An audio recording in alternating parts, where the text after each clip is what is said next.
উনি যেটা আনবে বাজারতে আমার আব্দুল্লাহ সিদ্দিকী ভাই কচু কিনে নিয়ে গেছে, ওই কচু রান্না করার পরে গাল চুল করছে, কড়াই এনে ভাইয়ের সামনে দিয়ে বাজে তুই খাবি,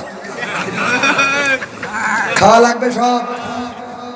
মানে কচু ভাইয়েরও তো দোষ না, ভাই গেছে বাজারে, হুজুর মানুষ তো ইমাম মানুষ, বলছে হুজুর আপনার জন্য আমি একটা কচু রেখে দিচ্ছি। আল্লাহ, মানে এক সপ্তাহ ধরে বিক্রি হয়নি, শুট করে গেছে সবচেয়ে খারাপ কচুটা। আসেন হুজুর আপনার জন্য কচু। ওই কচু কিনে নিয়ে যে কচুতি গাল চুলকবে কি, ওই কচু রান্নার পরে কচুতি যে মাছ দিল, মাছ খালু গাল চুলকছে। এরম আছে না নাই? এরম বিপদ আমাদের খুব হয়। পচা মাছটা, হুজুর এই মাছটা দিচ্ছি, আপনি কোনো কথা বললেন না, কাইলে আপনি এসে আমার খোঁজবেন, আমি দিচ্ছি আপনি নিয়ে যান। পরের দিন গেছি, আম দিয়েছে, আম মাছের বেলায় ঘটিনি, তবে আম কিনেছি, বলছে কি যে আপনি আম নিয়ে যান, কাইলে এসে আমার আবার খোঁজা লাগবে। আম আমার স্ত্রী কেটে বলছে কি পচা আম কিনে নিয়েছো কনতে? আমি পরের দিন বলছি ভাই করলেন কি, কি আম দিয়েছেন আপনি? তা বলছে কইলাম না কাইলে এসে খুঁজবেন।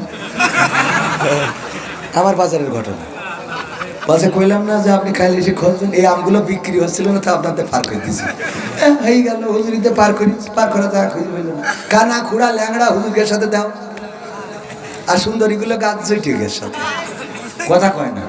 যে কটা সুন্দরী সব গাঁজা টানে ওদের সাথে, আর যে কটা ভালো মেয়ে ভালো চেহারা ও হুজুরি দেবে না। কে ও আজকের বেড়ায় দেখে ওয়াজ করি কয় টাকা পাই তোর আন্দাজ আছে? আন্দাজ করতে পারো না হুজুরির টাকা ইনকাম কত, ইমামতি টাকা, মাদ্রাসা পড়ালি টাকা, মানুষ মরি গেলেও যে কবরের কাছে মাটিতে ফেলু টাকা দেয়, মানে মরলেও লাভ বাঁচলেও লাভ, কথা কয় না। আমি মালয়েশিয়ায় থাকতে মাঝে মাঝে ওই ওরা দেশে মানুষ মরে গেলি দোয়ার মাহফিল করতো, আমার দাওয়াত দিত, আমি যে ওয়াজ মাস করতাম।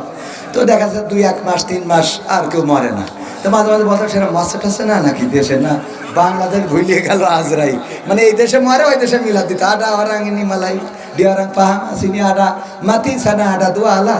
তো এই জন্য ওই কুন্ডুরি করতো যে সেখানে দোয়া করতাম, তো এই দেশে 3-4 মাস দাওয়াত না হলে বলতাম মানে আজরাইল বাংলাদেশ ভুলিয়ে গে। তার মানে মরলেও দাওয়াত আছে না নাই?